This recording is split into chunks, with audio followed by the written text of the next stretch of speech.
নমস্কার বন্ধুরা, যে এ কুক অ্যান্ড স্টাইলে আপনাদের সকলকে স্বাগত জানাই।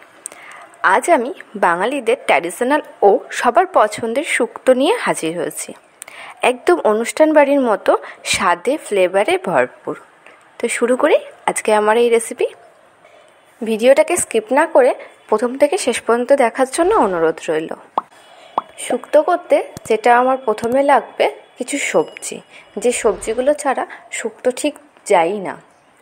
তো আমি এখানে কিছু সবজি কেটে নিয়েছি, যেমন আলু, ডাঁটা, কাঁচা কলা, পটল, গাজর, বেগুন, পেঁপে আর উচ্ছেটা আমি পরে ভাজার সময় দেখিয়ে দিচ্ছি। প্রথমেই আমি আপনাদের সঙ্গে সেই মশলা যেটা ছাড়া শুক্তো হয়ই না, আর এই মশলাটাই সেই ফ্লেভার আনে এবং অনুষ্ঠান বাড়ির মতন স্বাদে গন্ধে ভর্তি হয়ে যায়। খেতে সেটা একদম অমৃত, মনে হয় যে বাড়িতেই খাচ্ছি না, মনে হয় যে অনুষ্ঠান বাড়িরই কোনো খাবার খাচ্ছি। তো সেই মশলাটাই আজকে আমি আপনাদের সঙ্গে শেয়ার করছি। প্রথমেই আমি গ্যাস ওভেনের উপর কড়াইটাকে বসিয়ে দিয়েছি। কড়াইটা গরম হয়ে আসলে আমি কড়াইয়ের মধ্যে দিয়ে দিয়েছিলাম 5 ফোড়ন আর দিয়েছিলাম রাঁধুনি। এটাকে আমি ভালো করে শুকনো কড়াইয়ে ভালোভাবে নেড়ে নিচ্ছি। এটা ভালোভাবে একটু ভাজা ভাজা হয়ে আসলে এটাকে আমি মিক্সার গ্রাইন্ডারের মধ্যে দিয়ে এটাকে আমি গুঁড়ো করে নিচ্ছি। আমার এটা গুঁড়ো করা হয়ে গেছে। এবারে শুক্তোর জন্য যে মশলাটা লাগবে সেটাকেও আমি রেডি করে নিচ্ছি। শুক্তোর জন্য যে মশলাটা লাগবে সেখানে আমি দিয়ে দিচ্ছি পোস্ত পরিমাণ মতন, আর দিয়ে দিচ্ছি পরিমাণ মতন সর্ষে। এটাকে আমি শুকনো আগে গুঁড়ো করে নেব। তারপরে এর মধ্যে কুচি করে রাখা আদা আর কাঁচা লঙ্কা দিয়ে এটাকে আমি পেস্ট করে নেব। এবারে চলুন আসল রান্নাতে চলে যাই।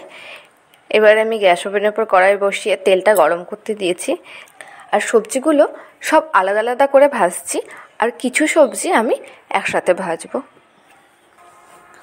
প্রথমে আমি কড়াইয়ের মধ্যে তেল গরম হয়ে আসলে বড়িগুলো দিয়ে সুন্দর করে ভেজে নিচ্ছি।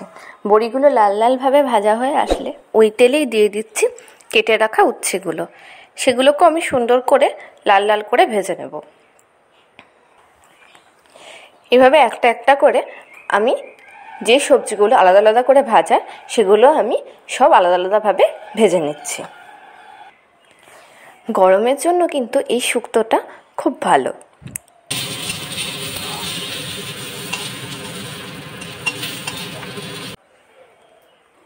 এবারে আমি কড়াইয়ে তেল গরম করে দিয়ে দিলাম শুকনো লঙ্কা আর তেজপাতা আর 5 ফোড়ন। এটাকে ভালোভাবে ভাজা হয়ে আসলে কেটে রাখা আলুগুলো দিয়ে আলুগুলোকে আমি লাল লাল করে ভেজে নিচ্ছি। আলুগুলো হালকা ভাজা হয়ে আসলে ওর মধ্যে গাজর দিয়ে দিলাম। গাজর ও আলু ভাজা হয়ে আসলে দিয়ে দিলাম পেঁপে।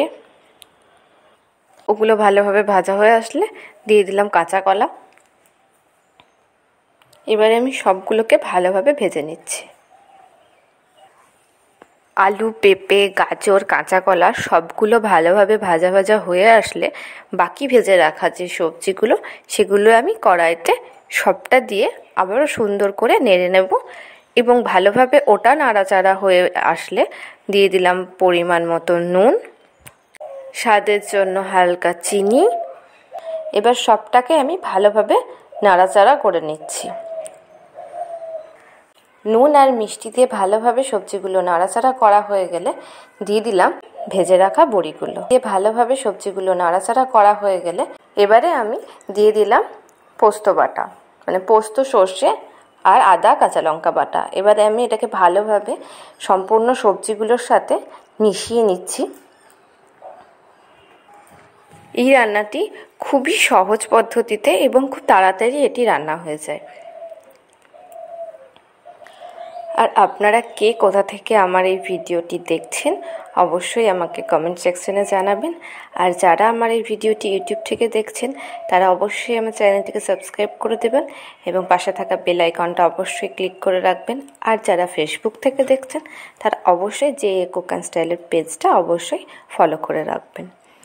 আমার ওটা ভালোভাবে মেশানো হয়ে আসলে দিয়ে দিলাম দুধ, আর যেটা বাটিতে হালকা লেগেছিল সেটা ধুয়ে অল্প পরিমাণ জল, এখানে জল অ্যাড করবেন না, এখানে দুধ দিয়েই এটা রান্না করবেন। এটা দুধ দিয়েই রান্না হয়, এটা জল দিলে এটা স্বাদ নষ্ট হয়ে যায়। এটা সম্পূর্ণটা দুধ দিয়েই সেদ্ধ হবে। এবারে আমি এটা একটুখানির জন্য ঢাকা চাপা দিয়ে রাখবো। এটা সেদ্ধ হওয়ার জন্য এটাকে আমি ঢাকা চাপা দিয়ে রেখে দেবো। কিছুক্ষণ পরে ঢাকা খুলে দেখলাম খুব সুন্দর এটা সেদ্ধ হয়ে গেছে এবং ভালোভাবে এটাকে নাড়িয়ে নিচ্ছি এবং দেখে নিচ্ছি কোন কোন সবজিগুলো ভালোভাবে সেদ্ধ হয়েছে। দিয়ে দিলাম সেই মশলা, যেই মশলাটা ছাড়া শুক্তো হবেই না, যেটাতে একদম অনুষ্ঠান বাড়ির মতন ফ্লেভার আনে। আর দিয়ে দিলাম ঘি। খুন্তি দিয়ে ভালোভাবে মশলা এবং ঘি মিশিয়ে নিয়ে এটাকে গ্যাসটাকে বন্ধ করে দিয়ে আমি একটা পাত্রের মধ্যে ঢেলে নিচ্ছি। আমার শুক্তো রান্না রেডি, একদম অনুষ্ঠান বাড়ির মতন।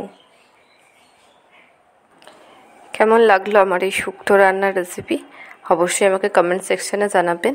আজ এই পর্যন্তই। আপনারা খুব ভালো থাকবেন, সুস্থ থাকবেন। Thank you very much.